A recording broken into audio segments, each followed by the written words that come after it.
They say life begins at 40, and as I approach that big old number, I've been thinking, what would I do differently if I had my time again with my money? For probably the last 10 years or so, I've had enough money where I've learned how to invest and been doing that on a regular basis. I started a side hustle that turned into a business, and now that's going quite well. The years prior to that, I definitely wasted a lot of time, a lot of money on things that I didn't necessarily need. And that's where I think if you're able to get a hold of your money from an early age, it's a real benefit. And that is probably the first point I'd like to start with, that time is actually more valuable than money. The earlier you start, the more time your money can actually work for you. And this is in, say, the stock market or mutual funds, etc. And this is thanks to our best friend, compounding. As I thought when I was in my 20s, didn't need to think about it at all. 20s were for spending. I didn't actually have lots of money at that time anyway, so I couldn't spend tons, and that's why I thought anything I did have, I didn't want to be investing that. I didn't want to be saving it. I just had to sort of get by. Then my 30s were for savings. Got our house, started sort of putting a little bit of money aside, got a car, that kind of thing. But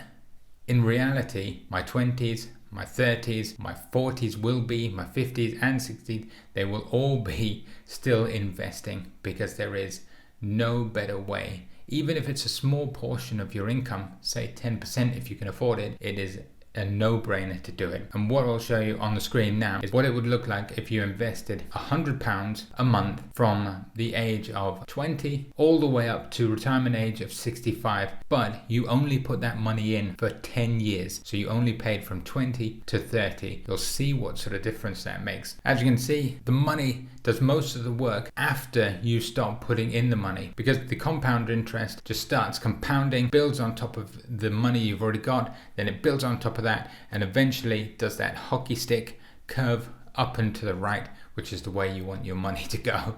The second point that I wish I had sort of focused on a little earlier was that budgeting isn't actually restricting your spending. It's about freeing your spending for the things you really like to do. A budget is there to give you control over your money, but isn't handcuffs that limit what you're doing with your money. I used to think budgets were boring and only done on spreadsheets. Now I have a spreadsheet, but it isn't about penny pinching. It's about looking at what you actually want to spend, and then you can put money into specific pots. Like we have a guilt-free spending pot where we can actually spend money every month on whatever we want, and it's incredibly freeing. You budget, let's say, 50% of your income on necessary goods, 30% on guilt-free spending, 10% on investments, and the other 10% on savings till you've got a nice emergency fund, which we'll come to later. And remember, with the budget, it's really important that you don't need to stick to it. It's not a rigid thing. It's a nice fluid thing. So as you go through stages in your life, it changes with you. But it's always important to have an idea of where your money's going. And that's why you want to avoid what's called lifestyle creep. So this is basically when your salary increases, you increase your cost of living with it. So I got a promotion working at a bank. With that came a better car. We were thinking of moving house. So the increase in the salary would have just gone straight into paying for those more expensive items. So I, in theory, wouldn't have felt any better off. And things like a car payment, if you're paying monthly on it, definitely is not a fun thing to do. And part of what you want to do initially is, when you do get that extra savings, is to be able to build an emergency fund. The emergency fund is the fourth key point, and it's basically there for any unpredictable events that come up, any emergencies, and it gives you that safety net that you know you don't need to dig into your savings. That's what that money's for. So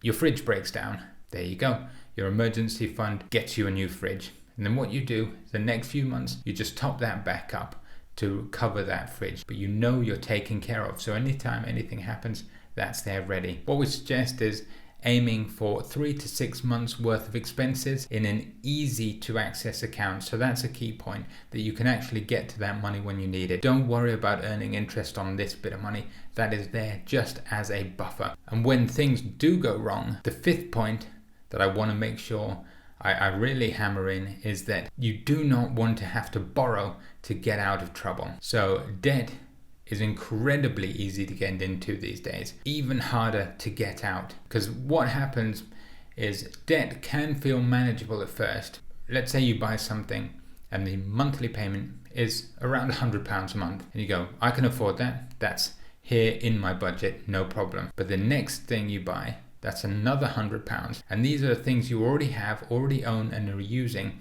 but you're still paying off, so your actual cash is eaten up. As I thought, 0% credit cards, transferring money between the two of them was just, finessing the system. But if anything happens to you, let's say you lose your job, for example, you've got that money there that you owe, that you still will owe, or eventually you'll have to pay that back. And if you're not in a position to, it can really quickly spiral out of control. So only borrow what you truly need, things that can actually add value to your life, like with a mortgage. And if you do borrow anything, make sure you plan to pay it off. My rule of thumb is to avoid debt as much as possible and only use it in circumstances where it's unfeasible to actually pay in cash. Another slight quirk that often comes up when I'm talking to people is they will go, well, I'm earning 6 figures now, so I'm wealthy. But then when we actually go out to dinner or something, they go, oh, I don't have cash for this, do you mind sort of spotting me? And they earn, in some instances, several times more than I do. They don't actually have the cash because income doesn't actually equate to wealth. Earning a lot doesn't mean you're going to be financially stable. Saving and investing does. So if you're just getting the money and spending it, that's as good as wasting it, in my opinion. Unless, obviously, depending on what you're doing. But it's as good as wasting it, because you could be living paycheck to paycheck, stressed out because you've gone and bought things and spent on things that are up there. If you're earning a lot of money, it's much easier to put a little bit of that money aside and invest. It's much harder when you're earning lower incomes, but it works on the same principle. Just putting away a little bit of cash is definitely worth looking at. Many of you probably know the story of Rich Dad, Poor Dad by Robert Kiyosaki. What a lot of people don't realize is that if you buy a car, you think that is an asset that you own, but in reality, it's a liability because it costs you every month to keep going. It isn't adding to you in any way. Wealthier people, rather than just people with high income, look at that and they focus on building assets rather than just increasing your paycheck. The 7th point is that you don't actually need to do this all alone. Look for guidance online. Much like you're watching this video right now, there is tons of information out there that's free that you can get, and it can point you in the directions of better ISA accounts, sort of good tax advice, which we'll get to a little later, that can actually save you a fortune, utilizing the pension contributions to maximize your pension. If you haven't, there are plenty of sort of financial advisors that will do a half-an-hour consultancy. Make sure if you do talk to a financial advisor, pay them on a one-off advice fee. Don't get into any payments where they're taking a percentage of your portfolio every month. Typically it's 1%, but you'd be amazed at what impact that has if they take 1% of your portfolio every single year. Your growth will, instead of hockey sticking, it will sort of balance out a little bit. It will go up, but you're wasting money. You can do all this stuff yourself. And talking of doing it yourself, investing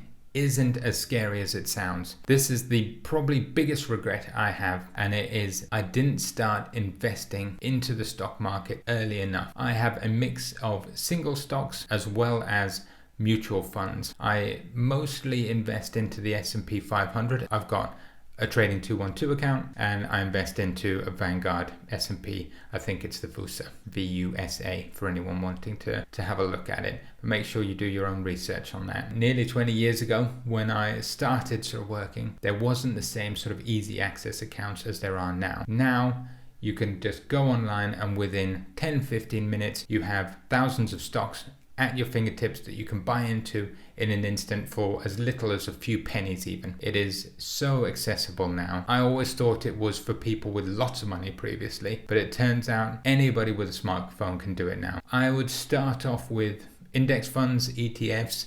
that spread your risk across multiple stocks, and then you can grow your wealth over time. This is what the S&P 500 has looked like historically, and as you can see, there is plenty of ups and downs, so sticking with it for the long term is the way to go. I mentioned taxes a little earlier, and understanding tax strategy might sound a little bit boring, but it really can save you some money. I used to sort of shrug a little bit when anyone said, oh, make sure you're using your ISA contributions, your pension, your tax deductions, pre-tax things, anything you can. Once I actually looked into it, my mind was blown. The amount you can save, even as a lower tax rate payer, is insane. So definitely do a little bit of digging. If you work for a large company, have a chat with the HR team to see what they can do, because there's often many things that they'll be able to do. Most people will be auto-enrolled into a pension, but make sure you're looking at that. I had a nest pension, and when I looked into it, it was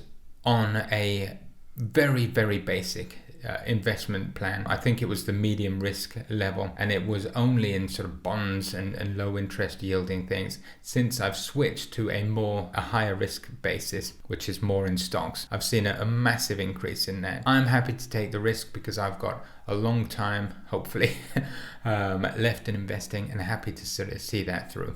It is well worth having a chat and seeing what you can actually get. And then the last thing that I learned, which is more of a lifestyle thing than a money thing, is that as I got older, a lot of things that I had bought, they only brought me a bit of joy for a very short period of time. I used to enjoy buying little gadgets, and I still do from time to time. They'd go in a drawer after an hour or two, and they might have cost £100, £200, and I would never see them again.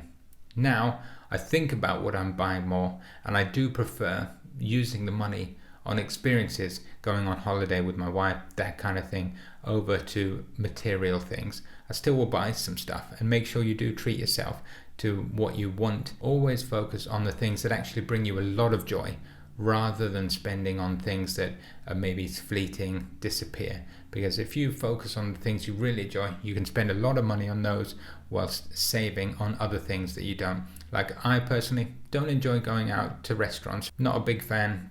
I like cooking at home. So we don't spend any money on that. But I like having a nice TV. I like having a nice computer. So those kind of things I will happily spend lots of money on, whereas I won't spend any on restaurants. And I think for you, it might be the other way around. But do what makes you happy and invest in the things that truly bring you joy, because usually it isn't a shiny object, but it might be. Have you got any life lessons that you'd like to share? If so, do leave a comment down below, and hopefully this helps some of you. If you're 40, I'm going to do a video for you going forward about what my plan is, because it doesn't end at 40, so don't worry.